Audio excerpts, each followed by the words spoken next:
Bien, muy buenas tardes alumnos. Mi nombre es Aramí López Chan, soy su profesor de Ciencias Sociales, soy historiador por la Universidad Nacional Federico Villarreal y el día de hoy vamos a continuar con una sesión de aprendizaje titulada La República Aristocrática o también conocida como la época del Segundo Civilismo, de acuerdo a lo que tenemos estipulado en nuestros avances, ¿no?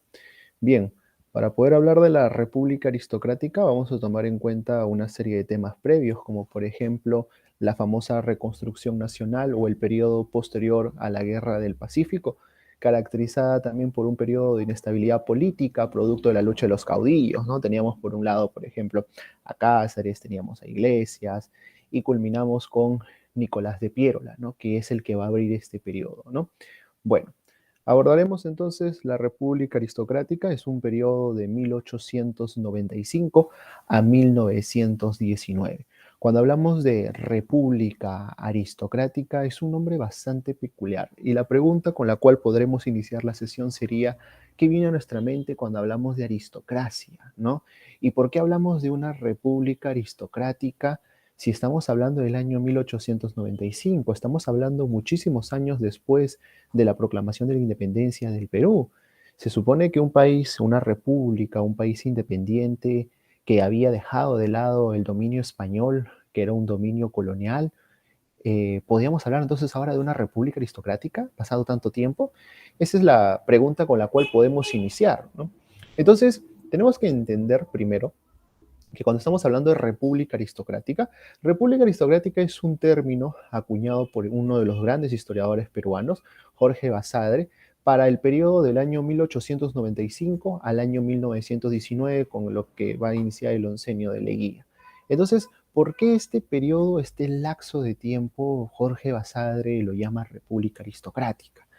Jorge Basadre utiliza el término república aristocrática de manera sarcástica, con sorna, ¿no? Porque a pesar de que éramos una república y la característica de una república es la igualdad ante la ley y que todos los ciudadanos somos iguales ante la ley, durante el siglo XX, específicamente entre mediados del siglo XIX y principios del siglo XX, esa situación en el Perú no era la que caracterizó a nuestro país. Entonces, hablamos aquí de una república aristocrática porque hablamos de una república construida en base a un gobierno de familias, un gobierno de personas importantes, personas muy encumbradas y que tenían relaciones en el Estado y que las van a traducir en sus relaciones con las personas. Entonces, para entender el primer término república aristocrática, vuelvo a repetir, fue acuñado por el historiador Jorge Basadre para tratar de retratar el sistema político, social y económico que caracterizó a este periodo de tiempo entre 1895 y 1919. Entre 1895 y 1919 vamos a tener una sucesión de gobiernos que vamos a analizar en base a las obras, pero más allá de eso, esta primera sesión solamente va a tratar de abordar cuáles son las características de esta república aristocrática y cuál es el contexto en el cual se desarrolla, además del contexto. Los gobiernos lo dejaremos para otras sesiones más adelante. Entonces, de acuerdo a lo que tenemos en pantalla, este periodo es el periodo de gobierno de una oligarquía agroexportadora. La pregunta será, profesor, ¿qué es oligarquía y qué es agroexportación? Cuando hablamos de oligarquía, vayamos a la raíz de la palabra. Oligo significa poco y arquía significa el poder. Por lo tanto, si lo traducimos literalmente, significa el gobierno de pocos o gobierno de pocos. Entonces, como estamos hablando de un tipo de gobierno en el cual un grupo de familias encumbradas son las que prácticamente se pasan la posta de los gobiernos, podemos hablar de una oligarquía. Ahora, pero no es cualquier oligarquía. No es una oligarquía que explote el guano, como en otras ocasiones. No es una oligarquía que explota algún recurso particular. Estamos hablando de una oligarquía agroexportadora. Estamos hablando de una oligarquía que explota los recursos naturales del Perú y los exporta, principalmente el agro, ¿no? Por ejemplo, productos bandera de este periodo es el azúcar y producto bandera de este periodo es el algodón que se va a exportar hacia Europa. Entonces, estamos hablando de un periodo de gobierno donde una oligarquía, un conjunto de familias encumbradas con una serie de características explotarán los recursos naturales del Perú, principalmente del agro. aunque no dejemos de lado también otras actividades económicas en las cuales se va a desempeñar esta oligarquía agroexportadora, como por ejemplo lo que es la banca, lo que es el comercio, etcétera. Estamos hablando entonces de grandes hacendados, grandes comerciantes, grandes explotadores, grandes mineros y grandes barqueros. Ahora, perdón, ¿por qué llamamos también segundo civilismo?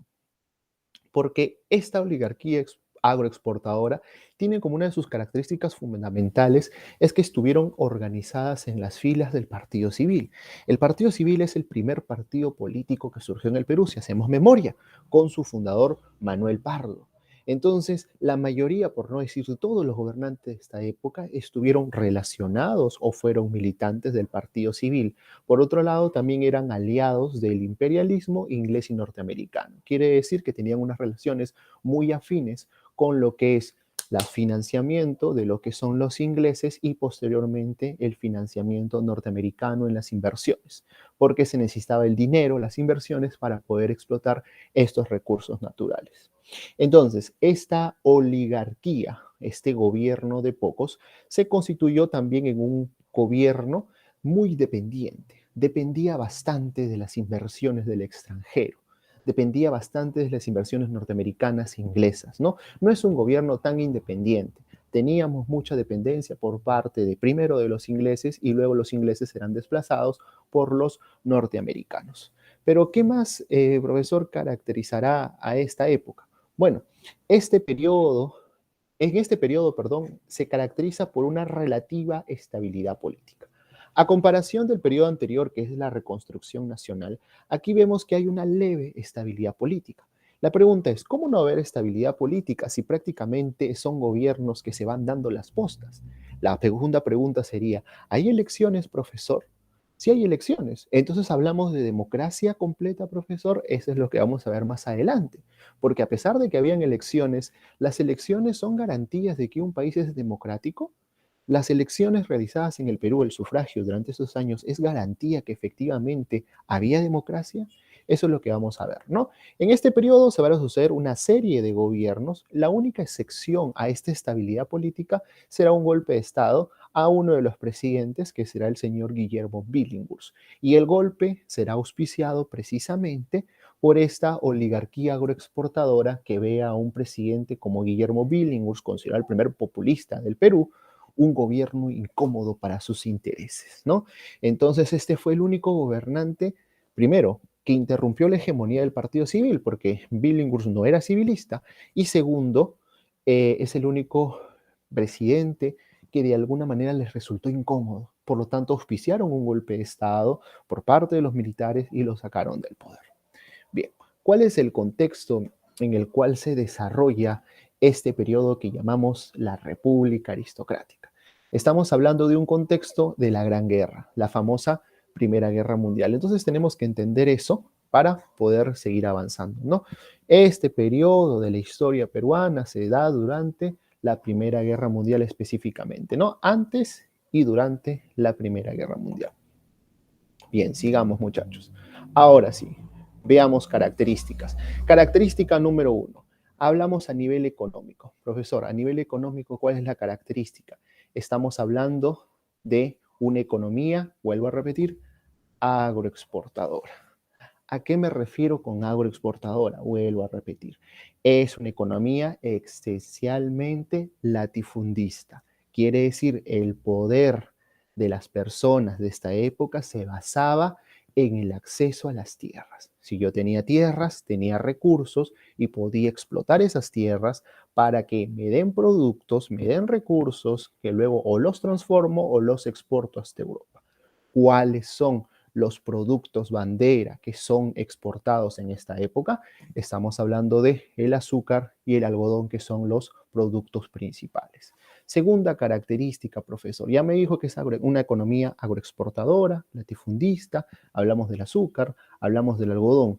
Estamos hablando de segunda característica, este país estuvo controlado, vuelvo a repetir, aunque parezca repetitivo, por una oligarquía. ¿Y el poder en qué se basó? ¿Quién tenía más poder? ¿Quién era la persona? ¿Quién era el pituco de la época? La persona que tenía grandes propiedades, que tendía grandes tierras. Estamos hablando de los hacendados, los hacendados de la costa y los hacendados de la sierra. Luego, aquella persona que poseía mayor cantidad de ¿qué? De minas, porque podía tener estos recursos, luego de sacarlos, de sacarlos de las profundidades de la tierra y exportarlo. Estamos hablando también de comerciantes, pero no cualquier comerciante, comerciantes de alto nivel. Estamos hablando también de personas vinculadas a la banca, ¿sí? Aparecen los primeros bancos en el Perú. Entonces, estas personas son miembros de la oligarquía. No solamente son personas que tienen poder debido al acceso a la tierra, como los hacendados, la posesión de minas o el comercio, sino también son personas que tienen acceso exclusivo a las universidades, porque antes no cualquier persona iba a la universidad, solamente iban personas que eran de clase media alta principalmente, o una oligarquía como la que estamos hablando. Entonces, de que una persona pobre o medianamente pobre intente ingresar a la universidad era bastante raro, por no decir imposible. Estamos hablando también de personas que manejan mecanismos políticos.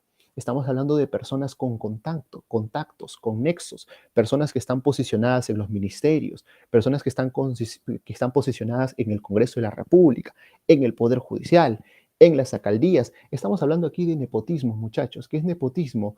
Cuando yo ingreso al poder y pongo en el poder a mis allegados, a mis amigos, a mi compadre, a mi familia. Estamos hablando de gobiernos de alguna manera profundamente nepotistas, ¿no? Incluso sobre esto del nepotismo, hay una famosa frase que vamos a ver, una famosa copla de González Prada que me gustaría compartir con ustedes y que de alguna manera trata con sorna este tema. Por ejemplo, González Prada decía, voy a leerlo, un José Pardo y Barreda en la presidencia, un Enrique de la Ribagüero en la jefatura del gabinete, un Felipe de Osma y Pardo en la Corte Suprema, un Pedro de Osma y Pardo en la alcaldía municipal, un José Antonio de la Valle y Pardo en una fiscalía. Anuncian a un Felipe Pardo y Barreda en la legación a Estados Unidos, a un Juan Pardo y Barreda en el Congreso y a todos los demás Pardo de la Valle, de Osma y de Ribagüero donde quepan. Entonces, Manuel González Prada, un gran intelectual de la época, si leemos línea tras línea lo que nos quiere decir, con ironía, lo que nos está haciendo es criticar el nepotismo de la época. Está criticando cómo en diversos puestos, sea la presidencia, sea la jefatura del gabinete, sea la Corte Suprema, sea las legaciones o los centros diplomáticos, sea el Congreso de la República, sea lo que sea, siempre va a haber Pardos, Barredas, Felipes de Osma y Ribagüero, personas de apellidos importantes para la época. Entonces, aquí no hablamos de meritocracia, no hablamos de agarra el lugar o el trabajo la persona más capaz, sino la persona que tiene más conexiones, el recomendado, el tarjetazo, como decimos de alguna manera. Entonces, eso es un poco lo que explica, ¿no? Lo explicamos a través de lo que nos decía Manuel González Prada. Listo. Tercera característica, muchachos. El partido civil monopolizó el poder. ¿A qué nos referimos? Vuelvo a repetir, la mayoría de presidentes de esta época o pertenecían o estaban relacionados al partido civil. Entonces, este partido coge el poder y de alguna manera excluye a las grandes mayorías del país. Estamos hablando de un proyecto político en el cual estaban comprendidas las personas, los privilegiados, cierto tipo de personas, y las grandes mayorías del país no eran parte. Había una visión eminentemente vertical del poder. Yo estoy arriba, tú estás abajo, y si yo quiero apoyarte es por mi voluntad, no es mi deber, es parte de que yo soy bueno, y si yo doy obras, y si hago pistas, y si ayudo en algo, o doy educación, es gracias a mi bondad, no es mi obligación como estadista. Estamos hablando de una visión vertical de la sociedad. Y por eso no es curioso lo que vamos a hablar a continuación. En la oligarquía predomina ¿qué cosa? Un sentido señorial de la sociedad. ¿A qué nos referimos con un sentido señorial de la sociedad? Estamos hablando de una visión profunda y eminentemente colonialista. En la época de la colonia, si hacemos memoria, ¿cuál era la visión? Era una visión pigmentocrática, se basaba en el color de la piel. Mientras más claro era, más privilegios yo podía tener. Pero no solamente bastaba con ser claro, sino que con tener poder, con tener dinero, y eso me aseguraba una buena posición dentro de la sociedad. Entonces, estamos hablando de una oligarquía republicana, porque ya no existía el virreinato del Perú, pero con un sentido señorial de la sociedad. ¿Y esto cómo lo podemos ver, jóvenes? En las actitudes racistas y discriminatorias. Las grandes mayorías del país, los campesinos, indígenas, los obreros, no podían formar parte del gobierno. Eso era impensable, no hay forma. Había una visión despreciativa del litio, el indio como un ser que se tiene que superar, como una persona que todavía está en proceso de entrar a la civilización, una persona bárbara. Y el indio, cuando deje sus tradiciones culturales, su poncho, su chullo, sus fiestas, mientras más deje eso, mejor, porque se va a incorporar a la sociedad. Es una visión eminentemente racista, eminentemente discriminatoria. Es una visión en la cual el blanco o la persona con el poder recibe por parte del indígena sumisión, agacharse, agachar la cabeza, sacarse el sombrero ante el patrón. Entonces, esa es una visión señorial. Y es algo curioso, porque estamos hablando de más del 80%, 75% para ser exacto, de la población que era indígena, que estaba sometida a otro porcentaje, a un porcentaje muy mínimo, señorial de esta época. Incluso, adelantando un poco lo que vamos a ver más adelante en el trabajo y en la ficha que va a elaborar, vamos a revisar este texto que se llama Apogeo y Crisis de la República Aristocrática, de Manuel Burga y Alberto Flores Galindo, un texto de dos historiadores muy fundamental, y vamos a ver un capítulo que habla sobre la mentalidad señorial, para que ustedes vean cuál era la visión sobre la época en torno al pobre, cómo se veía el pobre, cómo se veía el rico, veían de verdad que era una misión por parte de ellos que están en el Estado hacer cambios o lo veían como una obra social. Eso lo vamos a ir viendo más adelante. Bueno, vayamos a la cuarta característica entonces. Dice, se produjo la modernización productiva. Profesor, ¿a qué se refiere con modernización productiva? Bueno, si estamos hablando eminentemente de una economía agroexportadora, entonces, si yo quiero exportar más, producir más, necesito invertir y modernizar esos sistemas. Entonces estamos hablando de una tecnificación de la agricultura norteña. ¿A qué nos referimos eso? Se utiliza mayor tecnología, mayores saberes, se invierte en la agricultura en el norte. Además, hagamos memoria. Durante la guerra con Chile, específicamente la expedición Lynch, muchas de las haciendas costeñas quedaron totalmente destruidas por el ejército chileno. Entonces había que empezar de cero. Y esto se va dando durante esta época, ¿no? A su vez, vemos cómo va ingresando poco a poco el capital norteamericano que reemplaza al capital inglés paulatinamente. Es decir, llegan los gringos, tocan la puerta y dicen, ¿sabe qué, señor Estado peruano? Usted tiene una mina, usted produce oro y plata, pero le falta el dinero. Yo me ofrezco eminentemente a explotar esa mina, a sacar los recursos, los yacimientos y exportarlos hacia el exterior, hacia otros países. Voy a dejar un porcentaje, ¿no? Un impuesto de lo que tengo que pagar, pero yo voy a invertir.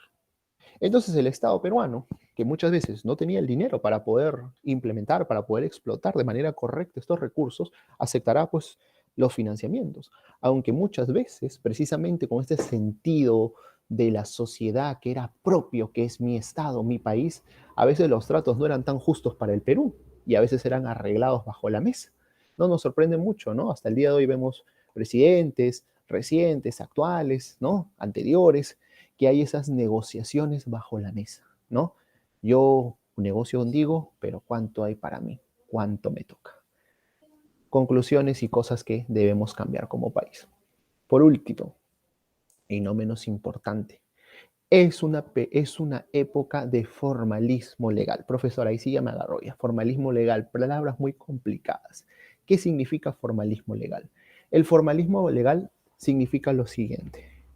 Ante la Constitución y la ley que dice desde el primer momento de nuestra primera Constitución de 1823, todos somos libres, todos somos iguales ante la ley.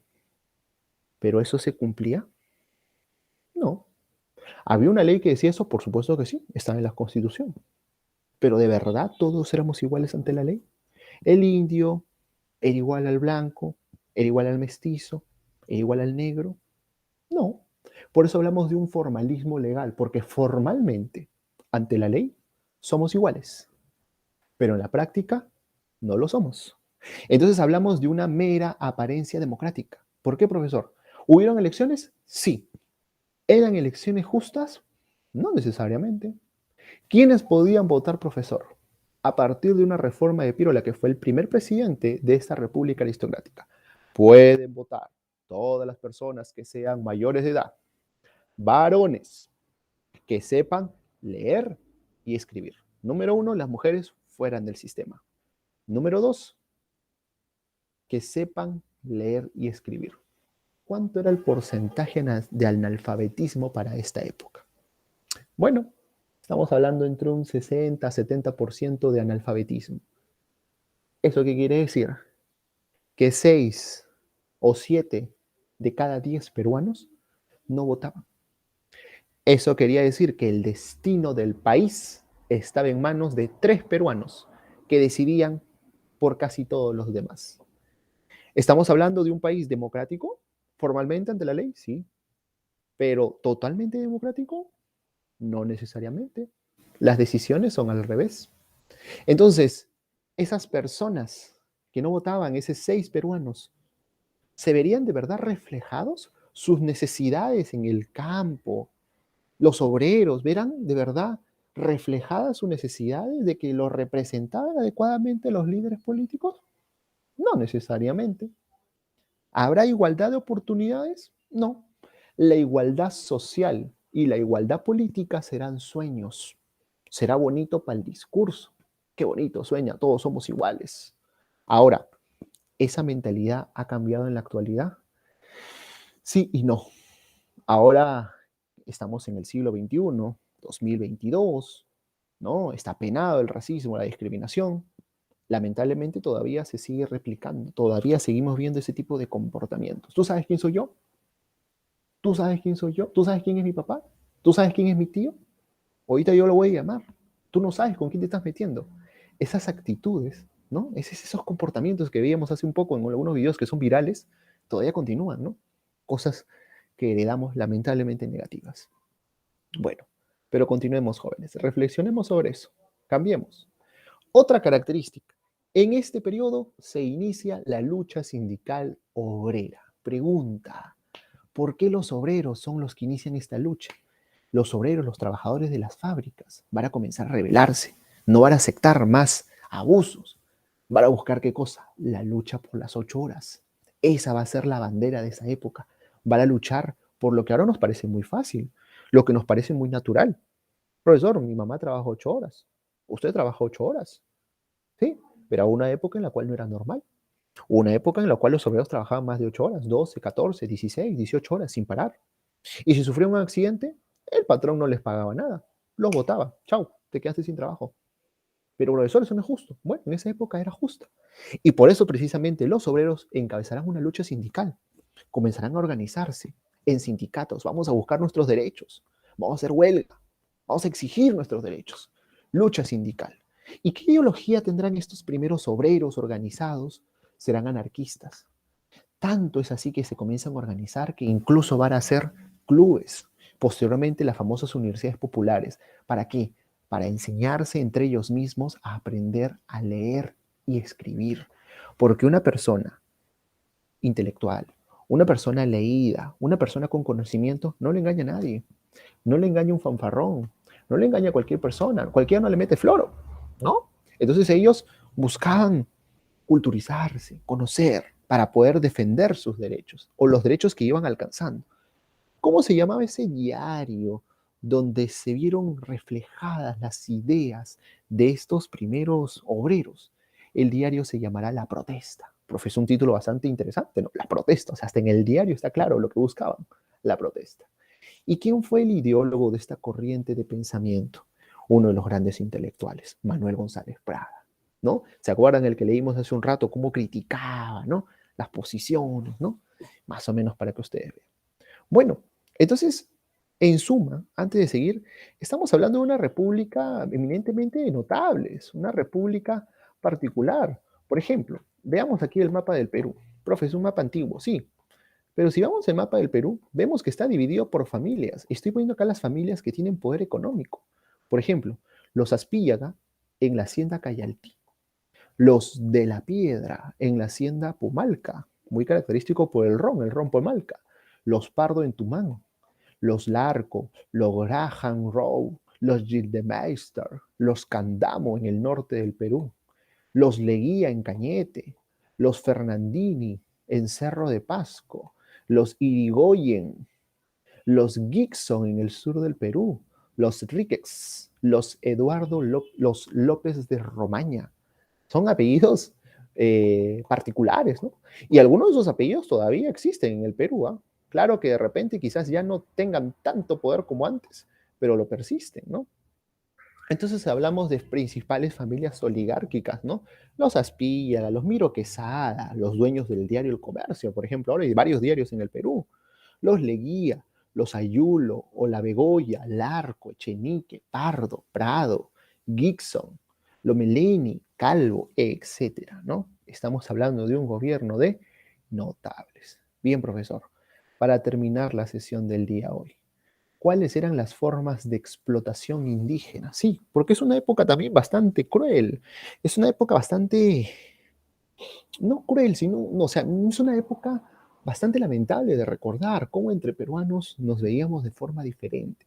Acuérdense que la historia no es juzgar el pasado con los ojos del presente, sino es aprender del pasado para mejorar el presente.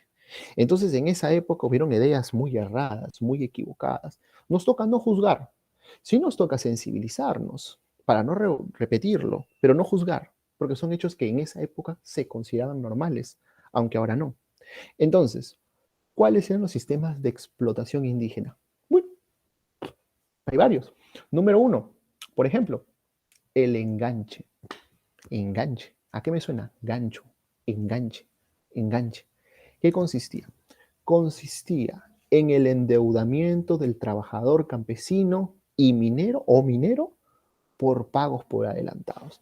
Profe, no lo entiendo, por favor. A ver, aquí está. Y usted es un trabajador campesino, aquí está el enganchador y aquí está el dueño de la hacienda. Profe, grandes sus gráficos, ¿ah? Bueno, usted necesita dinero, está necesitado, necesita dinero para su familia. Entonces el enganchador se ofrece y le dice, mire, yo lo veo necesitado, le ofrezco trabajo en la hacienda de algodón de Cañete de la familia Gibson. Entonces usted dice, ya, acepto. Y le dice, mire, como yo soy bueno, yo a usted le voy a dar 400 libras, ¿no? Le voy a adelantar 2 meses de pago, 200 libras por mes. Le voy a dar 400 libras para que usted pueda pagar sus deudas, pueda dar con sus familiares y usted va a trabajar. Usted dice, claro, gracias, muchas gracias, es lo que necesito, se lo agradezco. Se produce un trato. Usted luego va a la hacienda de algodón y la jornada laboral es demasiado pesada. Ultra explotación. No puede ni respirar. Pero no se puede ir. ¿Por qué? Porque usted ya firmó un contrato. Y en ese contrato dice que usted tiene que cumplir el contrato. A usted ya le adelantaron 2 meses. 2 meses que tiene que trabajar. Ya, profe, ya cumple los 2 meses y se va. No, no, no, no. Porque el contrato puede estar por un año. Y si usted se quiere ir antes, tiene que pagar una indemnización. Pero, profe, eso dice en el contrato. Pero, profe, si usted me dice que la gran mayoría de personas de esa época no sabían leer y escribir, peor. Más cláusulas o números chiquitos en chiquito. Entonces, luego, ¿y la comida, profe? ¿Y la vestimenta? Ah, en la hacienda hay, pero no te la dan. Tienes que pagarla. ¿Cómo, profe? Sí. Profe, pero no tienen plata. ¿Cómo lo va a pagar? No te preocupes, el dueño te va a prestar. El dueño te lo anota todo en un cuadernito y a fin de mes te lo va a cobrar. Y si no tienes, te lo va a seguir anotando. Entonces se dan cuenta cómo es un sistema de explotación para que no salgas Es como una tarjeta de crédito, ¿no? Busca que no salgas, que sigas, que sigas, que sigas, que sigas. Eso es el enganche. Consistía en endeudar al trabajador campesino pagándole por adelantado. Profe, eso es bastante turbio. Profe, eso es bastante turbio, sí. Pero como nosotros somos otro nivel, vamos a ver un documento de enganche, porque yo lo tengo. Miren, documento de enganche. ¿Quién es el contratista? ¿Quién es el enganchador? Don Pedro Lazo. ¿Qué dice aquí? Enganchado, Manuel Cáceres. Es un documento original, ¿ah? Y yo lo tengo por aquí, de hecho lo voy a enseñar. Es un documento original, está digitalizado. ¿Y quién es este Manuel Cáceres? Dice, conste por el presente documento, yo, Manuel Cáceres, y mi hija Candelaria y Rafael López, vecino de Pilcomayo, de 58, 28 y 14 años, que he celebrado un contrato con Pedro Lazo de locación de servicios por el que me comprometo a trabajar en la hacienda San Benito de la propiedad del señor Ambrosio Nosiglia Hermanos, en la jurisdicción de Cañete, bajo las bases y condiciones siguientes. Dice, número uno, que el trabajo que debo completarme en dicha hacienda es cosechar algodones a razones de 60 centavos por quintal, quedando mi voluntad cosechar todos los quintales que pueda durante el día. Luego dice que recibo un anticipo es lo mismo que adelanto, de 45 libras y me comprometo a salir el día de marzo sin falta y a barrer la hacienda tan luego como llegue. Luego dice que para cumplir exactamente con este compromiso, hipoteco mis bienes por habidos y por haber. En caso de incumplimiento, quedo obligado a devolver el doble de la suma que hoy recibo. ¿Cuánto recibió? 45 libras. ¿Cuánto debía pagar si incumplía su contrato? 90 libras. Ah, ahí vemos. ¿Y se enganchó en solito? Se enganchó con su hija y con su otro hermano. O sea que había necesidad de trabajo. ¿Cuándo fue firmado esto? Chupaca, febrero de 1912. Eso era el enganche. Y habían contratos de por medio. ¿Y qué pasaba con los que no sabían leer y escribir? Pues mucho mejor para ellos, o sea, para el enganchador. Podían engañarlos profundamente. Profe, ¿hay otra forma de explotación? Claro que sí. Tenemos el yanaconaje, por ejemplo. ¿Y qué era el yanaconaje? Era la explotación de los siervos indígenas adscritos a las haciendas. Es decir, el yanacona era aquella persona que trabajaba en las haciendas. Trabajaba en las haciendas como una especie de mayordomo, llevando cosas, cargando, al servicio de los patrones.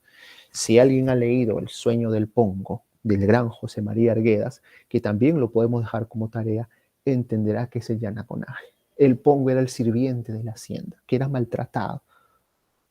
Tercera forma de explotación, la habilitación. ¿Qué es la habilitación? Es lo mismo que el enganche, pero el enganche era de la sierra y la habilitación era para la selva. Ahora viene lo último y lo más grave. Si todo lo anterior me pareció pésimo, me pareció horrible, ¿qué era la correría? La correría era la captura y esclavitud de nativos amazónicos.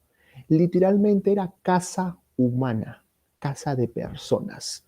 Un grupo de personas se iban al monte, a la selva, veían tribus amazónicas y los cazaran como si fueran animales. ¿Y para qué los cazaban? Para poder hacerlos trabajar en las plantaciones de caucho. ¿Qué es el caucho? El caucho es una especie de goma que sale de un árbol y con el cual se hacen, por ejemplo, los balones de fútbol, las llantas de los carros, etcétera. Entonces, este abuso se dio durante la República Aristocrática. Profesor, pero de acuerdo después de la independencia, mucho tiempo después, ya ni siquiera los negros eran esclavos.